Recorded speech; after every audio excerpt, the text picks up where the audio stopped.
गरीब किसान के कोल 2 किले पैली ਉਹਦੀ ਵੀ ਕੁਰਕੀ ਹੋਣ ਲੱਗੀ 42 ਲੱਖ ਰੁਪਏ ਜੁਰਮਾਨਾ ਹੋਇਆ। मैं सारी गल दिखा देना। वीर किसान यूनियन वाले बैठे आ, धरना ਇੱਥੇ ਲੱਗਿਆ ਵਾ। ਛੇਤੀ ਆ ਜਾਓ ਮਾੜਾ ਜਿਹਾ ਵੀਰੇ, ਛੇਤੀ ਆ ਜਾ। ਆਪਾਂ ਪੁੱਛਦੇ ਆ ਬਾਈ ਜੀ ਇੱਥੇ ਧਰਨਾ ਲੱਗੇ ਕੀ ਗੱਲਬਾਤ ਹੋਈ ਹੈ ਬਾਈ ਜੀ? ਕੀ ਗੱਲ ਹੋਈ ਹੈ? ਧਰਨਾ ਕਿਹੜੀ ਗੱਲ ਤੋਂ ਲੱਗਿਆ ਇੱਥੇ ਜੀ? ਬਈ ਮੇਰੀ ਪੈਲੀ ਦੀ ਕੁਰਕੀ ਹੋ ਰਹੀ ਆ 2 ਕਿੱਲਿਆਂ ਦੀ। ਕੀ ਗੱਲ ਹੋ ਗਈ? ਕੁਰਕੀ ਕਾਹਤੋਂ ਹੋ ਰਹੀ ਹੈ? ਕਹਾਣੀ ਬਈ ਜੀ ਐਂ ਆ ਇਹ ਕੁਰਕੀ ਦੀ ਵੀ ਟਰੈਕਟਰ ਵੇਚਿਆ ਸੀਗਾ ਮੈਂ ਪਹਿਲਾਂ 7-8 ਸਾਲ ਹੋ ਗਏ ਵੇਚੇ ਨੂੰ। ਤਾਂ ਮੇਰਾ ਸੀਗਾ ਉਹ 78 ਮਾਡਲ ਫੋਰਡ ਸੀਗਾ, ਉਹ ਵੇਚਿਆ ਸੀਗਾ। ਉਹ ਹੁਣ ਕੀ ਹੋਇਆ 3-4 ਮਹੀਨੇ ਪਹਿਲਾਂ ਪਤਾ ਲੱਗਿਆ ਵੀ ਉਹ ਜਿਹੜੇ ਬੰਦੇ ਨੂੰ ਮੈਂ ਵੇਚਿਆ ਸੀਗਾ, ਮੈਂ ਤਾਂ ਐਫੀਡੇਵਿਟ ਤੇ ਹੀ ਵੇਚਤਾ ਸੀਗਾ।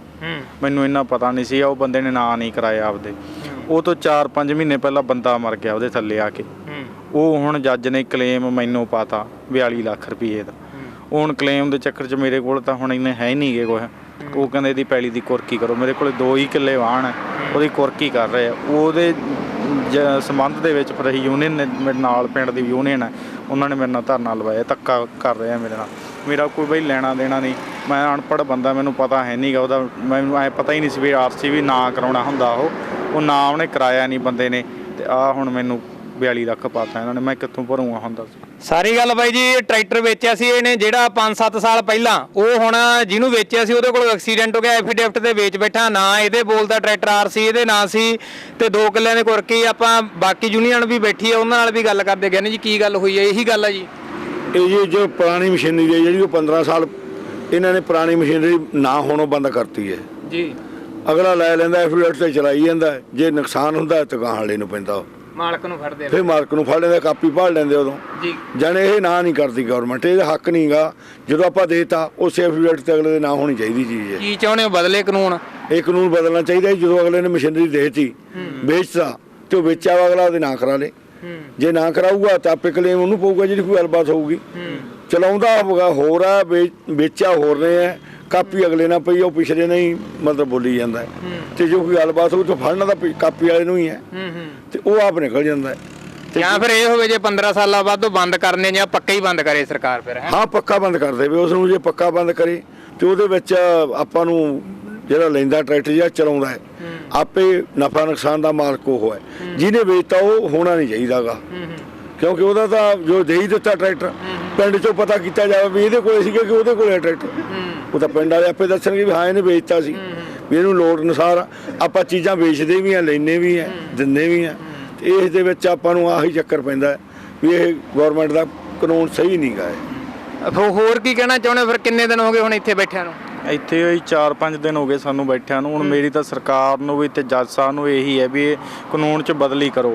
ਹੁਣ ਕਾਰਾਂ ਵੀ ਵੇਖਦੇ ਆ ਵੀ ਗਾਂ ਵਧਾ ਲੈਂਦੇ ਆ ਤਰੀਕ 15 ਸਾਲਾਂ ਤੋਂ ਬਾਅਦ, ਤੇ ਟਰੈਕਟਰ ਦੀ ਵੀ ਤਾਂ ਵਧਾਉਣੀ ਚਾਹੀਦੀ ਆ। ਹੁਣ ਟਰੈਕਟਰ ਤਾਂ 50-50 ਸਾਲ ਚੱਲ ਹੀ ਜਾਂਦੇ ਆ, ਕੋਈ ਏਡੀ ਵੱਡੀ ਗੱਲ ਨਹੀਂ। ਇਹ ਕੀ ਗੱਲ ਹੋਈ ਵੀ 15 ਸਾਲਾਂ ਬਾਅਦ ਨਾ ਨਹੀਂ ਕਰਦੇ, ਉਹਦੀ ਪਹਿਲਾਂ ਤਰੀਕ ਵਧਵਾ ਦੇਣ।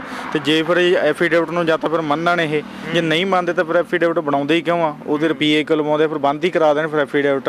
ਫਿਰ ਲੈਣ ਹੀ ਨਾ, ਉਹ ਸਿੱਧਾ ਕਰਨ ਵੀ ਹਾਂ ਬਈ ਜਿਹੜਾ ਵੇਚਣ ਵਾਲਾ ਹੈ ਤੇ ਖਰੀਦਣ ਵਾਲਾ ਸਿੱਧੇ ਉਹਨਾਂ ਨੂੰ ਡੀਟਕੋ ਦੇ ਕੋਲੇ ਲੈ ਜਾ ਕਰਨ, ਉੱਥੇ ਖੜਾ ਕੇ 5 ਮਿੰਟਾਂ 'ਚ ਟਰਾਂਸਫਰ ਕਰਦਾ ਕਰਨ। ਐਡਾ ਕਿੱਡਾ ਕੁ ਵੱਡਾ ਕੰਮ ਹੈ। ਨਾ ਹੀ ਲਿਖਣੇ ਉੱਤੇ 2 ਬੰਦਿਆਂ ਦੇ, ਇੱਕ ਖਰੀਦਣ ਵਾਲੇ ਦਾ ਇੱਕ ਵੇਚਣ ਵਾਲੇ ਦਾ ਆਧਾਰ ਕਾਰਡ ਲੈ ਲਿਆ ਕਰਨ, ਉੱਥੇ ਲਿਖ ਕੇ ਨਾਲ ਦੀ ਨਾਲ ਉਹਦੇ ਟਰਾਂਸਫਰ ਕਰਨ, ਯੱਬ ਹੀ ਨਿਬੜੇ ਸਾਰਾ। ਹੁਣ ਇੱਕ ਅਗਲਾ ਮੰਨ ਲਓ ਹੁਣ ਮੈਂ ਤੁਹਾਨੂੰ ਚੀਜ਼ ਵੇਚਦੀ, ਹੁਣ ਮੈਂ ਤੁਹਾਡੇ ਬਈ ਮਗਰ ਫਿਰਦਾ ਰਹੂੰਗਾ ਵੀ ਤੁਸੀਂ ਨਾ ਕਰਾ ਲਈ ਬਈ, ਨਾ ਕਰਾ ਲਈ ਬਈ। ਐਫੀਡੇਵਿਟ ਲੈ ਕੇ ਮੈਂ ਬੈਠਾਂਗਾ, ਮੇਰੇ ਹੱਥ 'ਚ ਤਾਂ ਐਫੀਡੇਵਿਟ ਹੀ ਆਊਗਾ। ਹੁਣ ਇਹ ਮੰਨਦੇ ਨਹੀਂ ਉਹਨੂੰ। ਹੁਣ ਇਹ ਤਾਂ ਧੱਕਾ ਹੀ ਹੈ। ਐਫੀਡੇਵਿਟ ਇੰਨੇ ਸਾਲਾਂ ਬਾਅਦ ਕਿੱਥੋਂ ਕਿਸੇ ਦੇ ਯਾਦ ਰਹਿੰਦਾ ਜੇ ਐਫੀਡੇਵਿਟ ਕਿਹਦੇ ਘਰੇ ਹੁੰਦੇ ਆ ਬਈ? ਇਹੋ ਜਿਹੇ ਕਾਗਜ਼ ਪਾਟ ਜਾਂਦੇ ਆ। ਨਹੀਂ, ਪ੍ਰਸ਼ਾਸਨ ਪਹੁੰਚਿਆ ਨਹੀਂ ਇੱਥੇ? ਗੱਲ ਹੋਈ ਪ੍ਰਸ਼ਾਸਨ ਨਾਲ? ਉਹ ਤਾਂ ਕੁਰਕੀ ਕਰਨ ਪਹੁੰਚੇ ਹੈਗੇ ਜੀ। ਉਹ ਕਹਿੰਦੇ ਸੀ ਜੀ ਪਹਿਲੀ ਦੀ ਕੁਰਕੀ ਹੋਊਗੀ। ਹੁਣ ਐ ਹੁਣ ਕਿਵੇਂ ਕਰਨਾ? ਫਿਰ ਮੈਂ ਤਾਂ ਮਰ ਜਾਊਂਗਾ, ਫਿਰ ਕੁਰਕੀ ਥੋੜੀ ਕਰਨ ਦੇਊਂਗਾ, ਫਿਰ ਮੈਂ ਤਾਂ ਵੀ ਮਰਿਆ ਹੀ ਆ। ਫਿਰ ਸਾਰੀ ਗੱਲ ਬਾਈ ਤੁਹਾਨੂੰ ਦੱਸ ਦਿੰਦੇ ਆ। ਬਾਈ ਨੇ ਜਿਹੜਾ ਟਰੈਕਟਰ ਵੇਚਿਆ ਸੀਗਾ ਐਫੀਡੇਵਿਟ ਦੇ ਕੋਲੇ ਆ ਕੱਲਾ। ਇਹ ਕਹਿੰਦਾ ਵੀ ਐਫੀਡੇਵਿਟ ਤੇ ਮੈਂ ਵੇਚਿਆ ਸੀ, ਹੁਣ ਉਹ ਤੋਂ ਐਕਸੀਡੈਂਟ ਅਗਲੇ ਬੰਦੇ ਤੋਂ ਹੋ ਗਿਆ ਜਿਹਨੂੰ ਵੇਚਿਆ ਸੀ। ਇਹ RC ਇਹਦੇ ਨਾਂ ਬੋਲਦੀ ਆ। ਕਿਉਂਕਿ ਮੈਂ ਤਾਂ ਇੱਕ ਗੱਲ ਕਹਿੰਦਾ ਮਿੱਤਰੋ, ਤੁਹਾਨੂੰ ਵੀ ਚੀਜ਼ ਤੁਸੀਂ ਕੋਈ ਮਰਜ਼ੀ ਵੇਚਣੀ ਆ, ਸਕੂਟਰ ਤੋਂ ਲੈ ਕੇ ਭਲਾ ਟਰੱਕ ਤੱਕ ਵੇਚਣੀ ਆ। ਜੇ ਤੁਹਾਡੀ ਚੀਜ਼ ਦਾ ਲੱਖ ਰੁਪਈਆ ਮੁੱਲ ਆ ਜਾਂਦਾ, ਸਰਕਾਰ ਕਾਨੂੰਨ ਜਿਵੇਂ 15 ਸਾਲਾਂ ਤੋਂ ਬਾਅਦ ਉਹਨੂੰ ਪੱਕੇ ਤੌਰ ਤੇ ਬਾਉਂਡ ਕਰਦੇ, ਪੱਕੇ ਤੌਰ ਤੇ ਬੰਦ ਵੀ ਰੋਡ ਤੇ ਜਮੇ ਨਹੀਂ ਚੱਲਣ ਦੇਣੀ। ਕਿਉਂਕਿ ਜਾਂ ਤਾਂ ਵੇਚਦੀ ਹੇਠੁੱਤਾ ਕਰਕੇ ਚਲਾਈ ਜਾਂਦੇ ਆ। ਪਹਿਲੀ ਗੱਲ ਤਾਂ ਇਹ ਆ ਵੀ ਚੀਜ਼ ਜਿੰਨਾ ਚਿਰ ਚੱਲਦੀ ਆ ਹਰੇਕ ਬੰਦਾ ਚਲਾਉਂਦਾ ਉਹਨੂੰ ਵਧੀਆ ਤਰੀਕੇ ਦੇ ਨਾਲ, ਉਸ ਤੋਂ ਬਾਅਦ ਜਮਾ ਖੜ ਜੇ ਫਿਰ ਉਹ ਕੁਆੜ ਕੇ ਕੋਲੇ ਜਾਂਦੀ ਆ। ਹੁਣ ਤੁਸੀਂ ਜਦੋਂ ਕੋਈ ਚੀਜ਼ ਵੇਚਦੇ ਹੋ, ਭਲਾ ਤੁਹਾਡੀ ਲੱਖ ਰੁਪਏ ਦੀ ਹੋਵੇ, 5-4 ਹਜ਼ਾਰ ਰੁਪਇਆ ਘੱਟ ਵੇਚ ਦਿਓ। ਪਰ ਇਹ ਹੋਵੇ ਵੀ ਅਗਲੇ ਦੇ ਨਾਂ ਕਰਾ ਕੇ ਅਗਲੇ ਨੂੰ ਕਿ ਬਾਈ ਤਾਂ ਦੇਊਂਗਾ ਚੀਜ਼ ਆ, ਤੈਨੂੰ ਆਪਦੇ ਨਾਂ ਕਰਾਉਣੀ ਪਊਗੀ।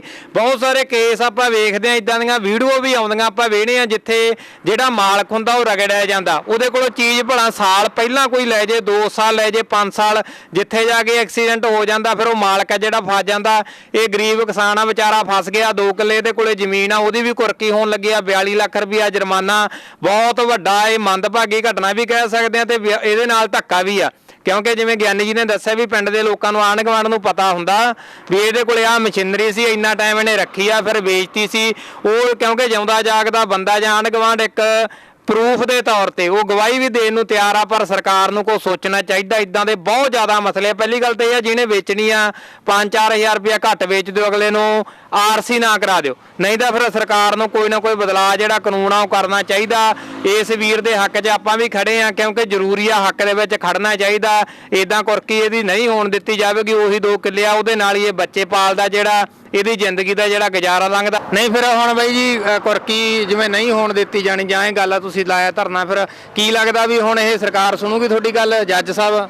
ਬਾਈ ਜੀ ਸਰਕਾਰ ਇੱਕ ਤਾਂ ਮੇਰੀ ਗੱਲ ਤਾਂ ਚਲੋ ਸੁਣਨੀ ਚਾਹੀਦੀ ਹੈ, ਇੱਕ ਕਾਨੂੰਨ 'ਚ ਵੀ ਤਾਂ ਬਦਲੀ ਕਰਨ ਬਈ। ਜਿਵੇਂ ਮੰਨ ਲਾ ਆਹ ਜ਼ਮੀਨ ਨਾ ਕਰਵਾਉਣੇ ਹਨਾ ਆਪਾਂ, ਕੋਈ ਬੰਦਾ ਵੇਚਦਾ ਕਰਦਾ, ਉਹਦੇ ਜਾ ਕੇ ਉੱਥੇ ਤਹਿਸੀਲਦਾਰ ਦੀ ਫੋਟੋ ਹੁੰਦੀ ਆ ਨਾ, ਫੋਟੋ ਹੋ ਕੇ ਉੱਥੇ ਨਾਲ ਦੀ ਨਾਲ ਪਹਿਲੀ ਹੋ ਜਾਂਦੀ ਨਾ ਰਜਿਸਟਰੀ, ਉਵੇਂ ਹੀ ਸਿਸਟਮ ਇਹ ਕਰਨ ਫੋਟੋ ਕਰਾਉਣ 2 ਬੰਦਿਆਂ ਦੀ, ਨਾਲ ਦੀ ਨਾਲ ਕੰਮ ਹੋਣਾ ਚਾਹੀਦਾ।